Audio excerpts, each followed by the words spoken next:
मोठी गर्दी इथे झालेली आहे। आपण बघतोय की किती वाहनांचं मोठं नुकसान या सगळ्या दुर्घटनेमध्ये झालेलं आहे। ही खरं तर पार्क केलेली वाहनं आहेत, रस्त्याच्या कडेला पार्क केलेली वाहनं आहेत आणि त्याचं या संपूर्ण दुर्घटनेमध्ये मोठं नुकसान झालं। त्यावरून हा अपघात किती भीषण होता त्याची भीषणता आपल्याला समजून येईल। अगदी सचिन, आता ही बस हटवणं खरं तर खूप मोठं चॅलेंज असणार आहे। ती कशा पद्धतीत हटवण्यात येते त्यासाठी काय प्रयत्न केले जात आहे?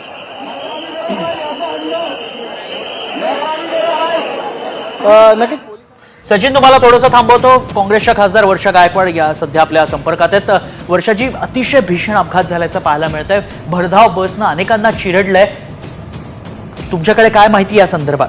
हे बिलकुल एकदम भीषण ही घटना आहे आणि अचानक त्या जी जो आहे त्या रेल्वे रोडवरती 332 या बसच्या माध्यमातून कुर्ला ते अंधेरीच्या बसचा जो ऍक्सिडेंट झाला तो त्याचा व्हिडिओ मी बघितला, किती हॉरिबल आहे।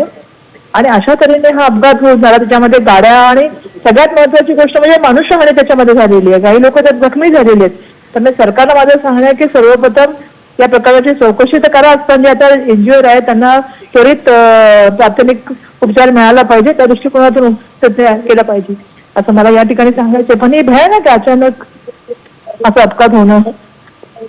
वर्षाजी, मृतांचा अधिकृत आकडा तुमच्यापर्यंत काही पोहोचलाय? किती जणांचा मृत्यू झाला या माझ्याकडे नाहीये मृतांचा आकडा, पण दुर्दैवाने मला असं कळलं की 30 लोक त्याच्यामध्ये जे आहे ते जखमी झालेले आहेत आणि मृतांचा आकडा अजून माझ्याकडे कन्फर्म नाही।